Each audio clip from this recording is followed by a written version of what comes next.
On the day I had my abortion, I saw my husband and his mistress being rushed into the ER. Before the accident at the hotel, he had even texted me, "Babe, working late. Miss you." Later, I learned that cheating wasn't the cruelest part. They secretly swapped out my birth control, engineered my pregnancy, and then planned to force me out of the marriage with nothing. I didn't cry. I didn't cause a scene. At the company's annual gala, I publicly acknowledged that I was his lawful wife. I made the mistress flee the room in humiliation. Then, step by step, I took all his assets and sent him to prison. My abdomen ached as if someone were twisting a knife inside me. Clutching my stomach, I took a taxi to the hospital alone. Snowflakes drifted past the windows. Christmas lights lined the streets. Everyone else was going home to family reunions. I was bleeding. The ER was blindingly bright. A nurse rushed in pushing a gurney. On it lay a man, his white dress shirt torn open, red marks around his neck. Another one from a hotel. A nurse whispered, "Drug overdose." He brought a woman with him, she ran. I glanced over. My blood froze instantly. That face, I saw it every morning the moment I opened my eyes. Ethan. My husband. His left hand dangled off the side of the gurney. On his ring finger was the wedding band I'd bought with 3 months of my salary. "Patient's name?" the doctor asked. The hotel staff answered, "Ethan Chin." My legs went weak. I braced myself against the wall. My phone vibrated. I unlocked it. It was a message Ethan had sent an hour earlier. "Babe, overtime is exhausting. I miss you so much." I stared at the text, then looked back at him on the gurney. The doctor shouted, "Any family here? We need a signature." I stood where I was. I didn't move. The nurses were murmuring, "That woman's a pro," ran fast. "This guy too. Married and still plays this hard. Look at that ring." My test results came out. The nurse handed them to me, her expression strange. "Mrs. Chin, you're pregnant. 8 weeks. 8 weeks. 2 months ago, Ethan said he wanted to celebrate our 3rd wedding anniversary and took me to an upscale restaurant. That night he was especially gentle, red wine, candlelight. He said, "Grace, marrying you was the most important decision of my life." I pressed a hand against my flat abdomen. My stomach churned. It wasn't morning sickness. It was disgust. Ethan stirred on the gurney and mumbled a name. Not mine. "Olivia." I clenched the lab report until the edges cut into my palm. Marriage isn't a castle. It's a trap. And only now had I finally seen the door of the cage. Before we got married, we signed an agreement. Black and white, dink. No children. Back then, Ethan had wrapped his arms around me and said, "Grace, your body, your choice. I love you, not your ability to have kids." His mother, Margaret, smashed a vase. "No children, why even get married?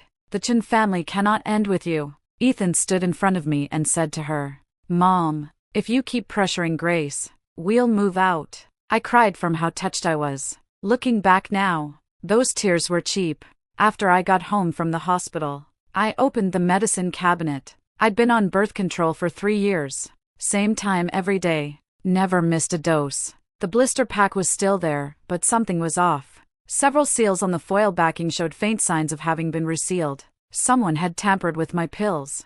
Swapped the real ones for fakes. I held the pack up to the light, my hands shaking uncontrollably. It wasn't my imagination. Just last week, Ethan had said, "Babe, you don't look so good lately. Maybe you should stop taking the pills? All medicine has side effects." I said I was fine, used to it. He kissed my forehead. "I really feel bad for you." Now I was vomiting violently over the toilet. Not because of pregnancy, because of fear. This child wasn't an accident. It was a setup. A calculated plot. My phone lit up again. A message from Ethan, "Babe, there was a last-minute work thing last night. I drank too much and just slept at the hotel. You okay at home by yourself?" I stared at the message. My fingers hovered over the keyboard. Then I deleted every word of accusation. No, exposing him now would be far too kind. I replied, "I'm fine. Take care of yourself. Love you." When I hit send, my face was expressionless. Crying and screaming are privileges of the loser. What I wanted was a final reckoning. The private investigator handed me a folder. "Mrs. Chin, you should be prepared." I opened it. The first page was a hotel surveillance screenshot, Ethan with his arm around a woman in a red dress, entering a room. The timestamp was 3 months ago, the night before my birthday. He had told me he was working late, preparing a surprise gift. How ironic. The photos grew more explicit, kissing in the elevator, groping in the hallway, leaving together at dawn. The woman's name was Olivia. The investigator had dug up her background. She wasn't just a coworker. She was the only daughter of the group's CEO, the future heir. Everything lined up. 3 months ago, Ethan had failed to secure the director position. He was depressed for a week. Then suddenly he pulled himself together, saying he'd found new connections. Turns out, the connections found him. I studied Olivia's photo, young, arrogant, every inch of her screaming, "Whatever I want, I take." The way she looked at Ethan wasn't love. It was the gaze of a hunter admiring a new trophy. And me, Grace, from an ordinary family, the wife who worked hard to support Ethan through his MBA, I was just a used transitional asset. Once he latched onto real money, it was time to liquidate me. My chest tightened painfully, but the next second, I turned on my computer. I created a new folder and named it Divorce Prep. Surveillance photos, timeline comparisons, bank records, call logs. I categorized everything calmly, encrypted it, and uploaded it to the cloud. Then I logged into the overseas account I'd opened in secret. The first installment of my revenge fund had cleared. It was money I'd skimmed bit by bit from household expenses over 3 years, invested and grown. Ethan never knew that the wife he thought didn't understand finance had an annual return 20% higher than his. Love was dead. But the capital war was only just beginning. At the company's annual gala, I was seated in the very last row. Ethan, a candidate for senior management, was scheduled to give a speech. He looked impeccable in a tailored suit, hair perfectly styled. Olivia sat front and center in the first row, wearing a custom haute couture gown, as if waiting for a coronation. The host invited Ethan on stage. He was confident and eloquent, thanking his team, thanking leadership. Then he paused, looking out at the audience, his gaze softening. "Finally, I want to thank the most important woman in my life. Without her, there would be no me standing here today." The room fell silent. Olivia straightened her back, a victorious smile curling at the corner of her lips. The spotlight swung toward her, then suddenly shifted. Because I stood up.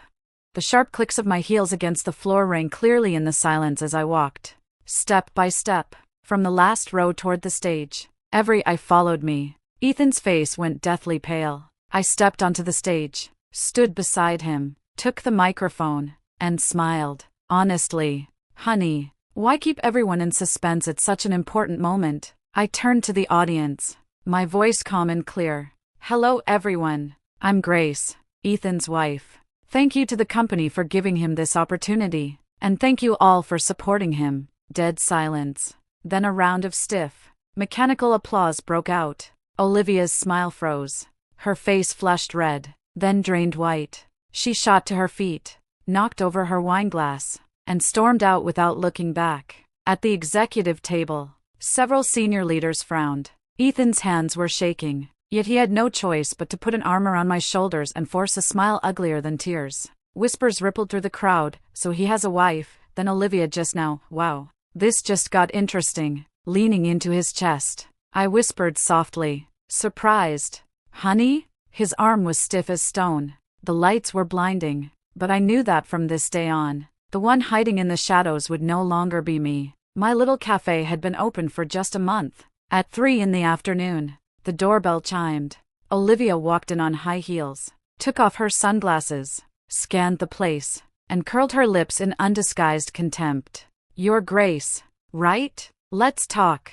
She sat across from me and tossed a check onto the table. "Write whatever number you want. Leave Ethan." I glanced at the check and smiled. "Miss Lynn, in what capacity are you making this offer?" "As the future Mrs. Chin," she said. Chin lifted. "Ethan loves me. We'll be married soon. Dragging this out will only humiliate you." I nodded and picked up my phone. "What are you doing?" she asked sharply. "Calling my husband," I said with a smile. "This is a big decision. He should be in on it." The call connected. I put it on speaker. "Honey, where are you?" "Miss Olivia is at our cafe." She says she wants to give me a check, so I'll leave you. What do you think I should do? Dead silence on the other end. Olivia's expression cracked. 20 minutes later, Ethan burst in, drenched in sweat. Grace, you've misunderstood. He didn't even look at Olivia. Olivia is just a colleague. She must have had too much to drink and started talking nonsense. Olivia shot to her feet. Ethan, that's not what you said last night. Olivia, Ethan snapped, cutting her off. Have some self-respect. My wife and I have a great relationship. Please don't try to destroy our family. His voice was so loud that every customer in the cafe turned to look. Olivia trembled as if she'd been slapped. I took Ethan's hand and said gently, "Honey, don't be angry. I believe you." Miss Lynn was probably just confused. Ethan visibly relaxed and wrapped an arm around me. That's my wife, always so reasonable. Olivia stared at us, eyes reddening. She grabbed her bag and ran out, nearly crashing into the glass door. The bell jingled violently. Ethan looked at me, trying to ingratiate himself. "Babe, please don't misunderstand." I patted his cheek. "Of course I trust you." He smiled, relieved. What he didn't know was that I had recorded that entire performance. The mistress came to assert dominance? Fine. I'd make your man slap you in the face himself. 3 days later, Ethan placed a divorce agreement in front of me. "Grace, let's end this amicably." I flipped through it. The house went to him, marital property, funded by his parents. Savings split evenly, though I knew he'd already transferred most of his money. I would voluntarily waive all compensation. Reason listed, irreconcilable differences. I smiled. "That's it?" He frowned. "What more do you want? I've worked hard to support this family all these years." "Support?" I repeated softly. "Ethan, when my salary was higher than yours, why didn't you say that then?" His expression darkened. "That's all in the past. Olivia is pregnant now. I need to take responsibility for her." There it was. I set the agreement down, stood up, and walked over to him. Then I slapped him, hard. The sound was sharp and clear. He clutched his face, staring at me in disbelief. "Are you crazy?" "That slap was for my parents," I said, locking eyes with him. "They treated you like a son. You treated their daughter like an idiot." He flew into a rage and raised his hand to hit me back. I lifted my phone. On the screen was a hotel surveillance screenshot. "Go ahead. The moment you do, these photos will be in your company's board inbox tomorrow and on Olivia's father's desk." He froze. "Ethan, tell me, will you knock me down first? Or will I destroy every path you're using to climb into that family first?" Slowly, his hand dropped. The anger in his eyes turned into fear. I picked up the divorce agreement and tore it cleanly in half. "You want a divorce? Fine. But I set the rules." The paper scraps fell to the floor like a miniature avalanche. The hunter dropped the disguise and bared her fangs. And only then did he realize he was the prey. On Sunday morning, the doorbell exploded with noise. Margaret burst in with her husband, pointing at me and screaming, "Grace, who do you think you are? Refusing to get a divorce? My son has a new family now, have you no shame? Clinging on like this?" I stood there in my pajamas, my face pale. "Mom, I'm pregnant. Ethan's child." "Impossible!" Margaret shrieked.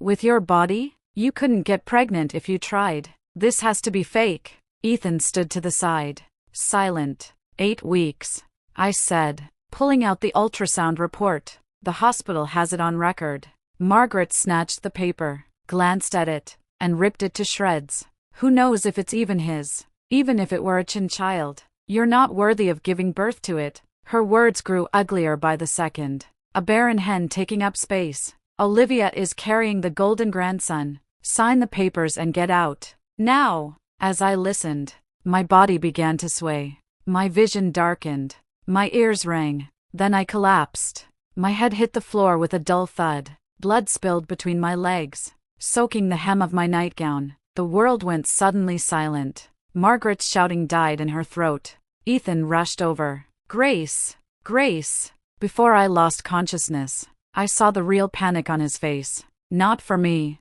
for himself. The hospital reeked of disinfectant. The doctor came out, his expression grave. She miscarried. The patient was too weak physically, and the emotional shock. Margaret slumped into a chair. Ethan clutched his hair. How could this happen? How could this happen? I lay on the hospital bed, hearing them argue in hushed voices in the hallway. This is your fault. You had to go make a scene today. How was I supposed to know she'd miscarry? She must have done it on purpose. On purpose? That was your own grandchild. What do we do now? What about Olivia? I opened my eyes and stared at the pale ceiling. I gently placed my hand over my now flat abdomen.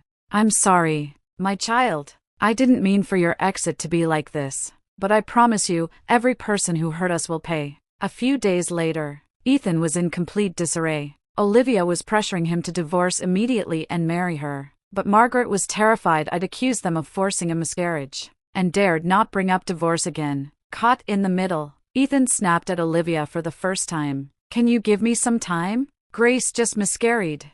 Olivia sneered. Time? Can the child in my belly wait? Ethan, my dad's already asking when we're getting married. If you can't handle this, don't blame me for replacing you. At that very moment, Ethan's company sent a notice. The project he was in charge of was under audit. Financial irregularities were found. He was suspended from all duties and ordered to cooperate with the investigation. Ethan called Olivia. Baby, can you talk to your dad for me? Just help me get through this. Help you? Olivia's voice was ice cold. Ethan, you clean up your own mess. My dad hates people who mix personal matters with business. The call ended. Ethan smashed his phone. That night, people saw him and Olivia arguing violently on the street. Olivia shoved him. Her heel twisted, and she fell hard to the ground. Blood spread. An ambulance arrived. Olivia's child didn't make it either. At the hospital, Ethan tried to see her. Olivia's father personally blocked him outside the room, his gaze full of contempt. Stay away from my daughter. Take one more step, and I'll make sure you never work in this industry again. Ethan turned and left. His retreating figure looked like a stray dog fleeing disaster. 2 women, 2 children. He saved neither. And the game was only at halftime. Ethan was officially suspended. The project funds he'd secretly diverted left a 3 million yuan gap. If he couldn't cover it, it wouldn't just mean losing his job, it meant prison. His investor friends vanished overnight. Banks refused to lend. He was trapped. And then he thought of me, the wife who had always seemed fragile, dependent on him. The day I was discharged and returned home to recover, he knelt in front of me. Really knelt, his knees slammed into the floor. Grace, I was wrong.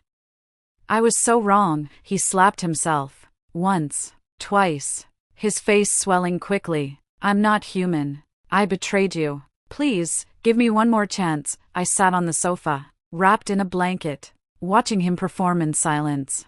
Olivia's child is gone. I've cut ties with her completely. You're the only one in my heart. Let's start over, okay? I'll spend my whole life making it up to you, he cried until his face was smeared with tears and snot. The handsome face that once made my heart race now only made me nauseous. When he finally finished crying, I spoke softly. The 3 million shortfall, right? He jerked his head up, hope blazing in his eyes. How do you know? I know more than that. I smiled.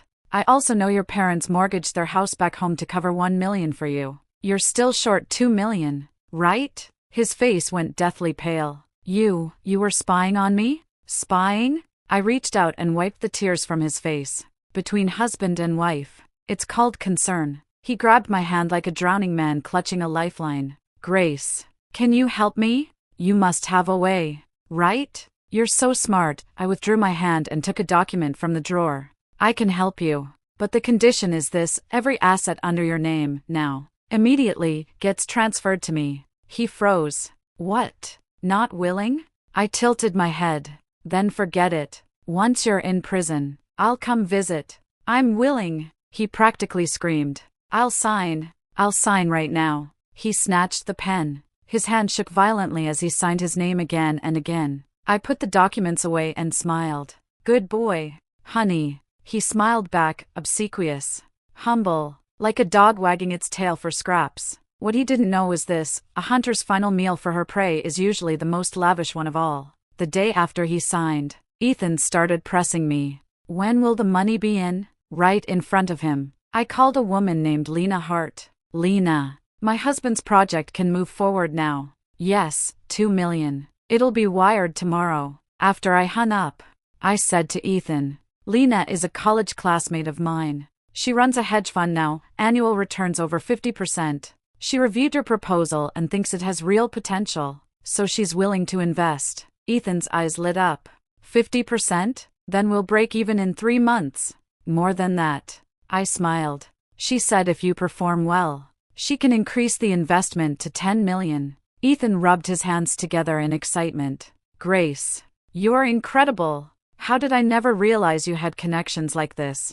I lowered my eyes. Because before, you never really looked at me. He pulled me into a hug. I'm sorry, honey. From now on, you're the only one I see. I let him hold me. My face showed nothing. When Margaret found out, she rushed over overnight. Son, this is your chance to turn things around. Take the gamble. Grace is helping you wholeheartedly right now. Once she gets you through this crisis, you can slowly take the assets back. Ethan nodded.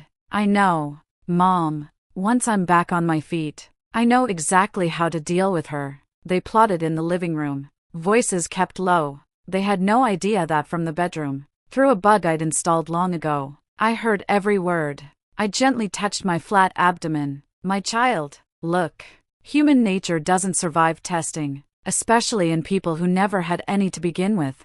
3 days later, Lena's investment contract arrived. The terms were flawless, the returns irresistible. Ethan signed without hesitation. He wired over his last bit of savings, plus the 1 million his parents had raised by mortgaging their house. Honey, our good days are coming back, he said excitedly, mapping out the future. Once this pays off, we'll get a bigger place, travel the world. I'll spend every day with you, I smiled. Sounds great. When the transfer confirmation chime sounded, Ethan looked reborn. He immediately posted on social media, grateful for the trust. A new journey begins. Attached was a photo of coffee and the corner of a contract. I liked the post, commented, go get M. Honey. An hour later, he called Lena to confirm receipt. Her phone was off. He grew uneasy and called me. Grace, why can't I reach Lena? Probably in a meeting, I said calmly. Don't worry. 2 hours later, still off. Ethan couldn't sit still. He went to the company address listed in the contract. It was a co-working space. The receptionist said, Lena Hart? She moved out last week. Ethan's legs gave out. He braced himself against the wall. He called me frantically. Grace, Lena's a scammer. She ran. Our money is gone. On my end. My voice was calm. Oh, is that so? Call the police. He screamed. 2 million. That's everything I have. The police? I echoed softly. Sure. I hung up. Then, using an anonymous number, I reported Ethan Chen for embezzlement, falsifying projects, and investment fraud. At the same time, I packaged the full evidence trail of his misappropriation of funds and sent it to the prosecutor's office tip line. When I was done, I made myself a cup of tea and sat on the balcony. Dusk was beautiful, the sky washed in pink and violet. My phone began vibrating non-stop. A bank alert, Ethan's accounts had been frozen due to suspected illegal transactions. An HR notice, Ethan had been formally terminated. Company legal counsel would be filing suit. A police notice, he was to report to the station at 9 a.m. the next morning for questioning. One after another, like invitations from the Grim Reaper. I finished my tea. It had gone cold, but my heart, at last, felt warm. December 31st, 11 p.m. Ethan smashed his way into my apartment, unshaven, eyes bloodshot. He looked like a trapped beast. It was you, he roared. You set everything up. Lena was your person, wasn't she? I stood there in my pajamas. Calm. Honey, what are you talking about? Didn't you sign the contract yourself? Bitch. He lunged at me, arm raised to strike. The doorbell rang. I shoved him aside and opened the door. Olivia stood outside, draped in expensive fur, hatred cold on her face. She didn't even look at me. Her eyes locked on Ethan. The police are on their way. Ethan froze. Olivia? How did I know you were here? Olivia laughed, tears falling. Ethan, you played with my feelings, caused my miscarriage, and made my father lose 5 million. You think I'd let that go? Ethan staggered back. No, that's not it. It was Grace. She framed me. Olivia took out her phone and played a recording. Ethan's voice filled the room. Olivia, once I get Grace's money, we'll run away together. That old hag, I've been sick of her for a long time. And there's more. Olivia added coldly. 1 million of the funds you embezzled came from my father's company. The evidence is airtight. Sirens wailed closer and closer. Red and blue lights flashed across the windows. Ethan completely collapsed. He dropped to his knees and clutched Olivia's leg. I was wrong. I was really wrong. Give me one more chance. I love you. Olivia kicked him away. Your love makes me sick. The police knocked. As Ethan was led away in handcuffs, he turned back and looked at me. In his eyes, hatred, regret, and above all, despair. I stood in the doorway and waved. Goodbye, Ethan. Outside, fireworks exploded as the New Year countdown began. 10, 9, 8. Cheers drowned out everything. 3, 2, 1. Happy New Year. Happy New Year. My ex-husband. Your new life begins in prison. The visitation room. Ethan wore a prison uniform. So haggard he looked 20 years older. He stared at me through the glass, the last trace of hope in his eyes. Grace, can you drop the charges? I know you still have feelings. I don't. I cut him off. He froze. Ethan, I'm here today to tell you a few things. My tone was calm, like casual conversation. First, Olivia wasn't just some rich girl. Her father is the real power behind the conglomerate. If you'd managed to cling to her properly, you really could have skipped 30 years of struggle. His lips trembled. Second, Lena is a friend I've known since college. The 2 million? She transferred it right back to me. Oh, and added 100,000 in interest. His eyes widened. Third, your so-called investment project was fake from the very beginning. Those approvals and contracts? I had professionals make them. More convincing than the real thing. His body started to shake. Fourth, the money your parents raised by mortgaging their old house, I got that back too. They've moved back to their hometown. These days they tell everyone their son is unfilial and that they're too ashamed to show their faces. He pressed his hands against the glass, fingernails turning white. Fifth, I leaned closer to the microphone, my voice light and clear. I never loved you. I married you because your acting was convincing back then. Now the show is over. It's time for the curtain to fall. He completely broke down, pounding the glass and screaming. Why? Grace, why are you doing this to me? The guards restrained him. I stood up and smoothed the hem of my coat. Because you taught me one thing, Ethan. When it comes to garbage, the best solution isn't to clean it up. It's to burn it. I turned and walked away. Behind me came his hysterical screams, like the dying howls of a wounded beast. The iron door slammed shut. 2 worlds, forever cut off. 3 months later, Olivia inherited part of her family's business and left the country. Before she went, she sent me a message. Thank you for helping me see him clearly. You're colder and smarter than I am. Our paths end here. Margaret, for instigating her son to hide assets and forcing a miscarriage, was shunned by friends and relatives alike. She couldn't stay in her hometown and moved to a remote small town, disappearing from everyone's lives. Lena continued her capital games, occasionally sending me promising projects. She once told me, Grace, you're the best operator I've ever seen. Want to partner up? Ethan, convicted on multiple charges, was sentenced to 8 years. His appeal was denied. On the day of the verdict, I didn't attend. No woman did. Not his mother, not his wife, not his lover. The lawyer was hired with money his father borrowed, mediocre at best. When the sentence was read, people said Ethan muttered to himself. Why did everyone leave? No one answered. Every important woman in his life had exited, in the most decisive way possible. The first ray of New Year's sunlight broke through the clouds. I stood in the top-floor office of my new company, overlooking the entire city. The glass reflected my image, short hair, tailored suit, a calm expression. A news alert popped up on my phone. Chan XX convicted of embezzlement, sentenced to 8 years. I turned the phone off. There were no family photos on my desk, only project proposals, contracts, and a cup of black coffee. No child, no husband, no relationships that required pleasing, enduring, or sacrificing myself. But I had a complete self, a career built through effort, a clear mind, the courage to start over at any moment. and a substantial fortune that belonged entirely to me. A knock sounded. My assistant leaned in. "Ms. Grace, the meeting starts in 5 minutes." I turned and smiled. On my way. I walked out of the office. The corridor was long, sunlight pouring in through the floor-to-ceiling windows. My steps were steady. I didn't look back. True freedom, I realized, isn't about what you possess. It's about no longer being afraid of losing anything. And the highest form of revenge isn't destroying your enemy, it's being reborn yourself. The sunlight was perfect, and so was the future.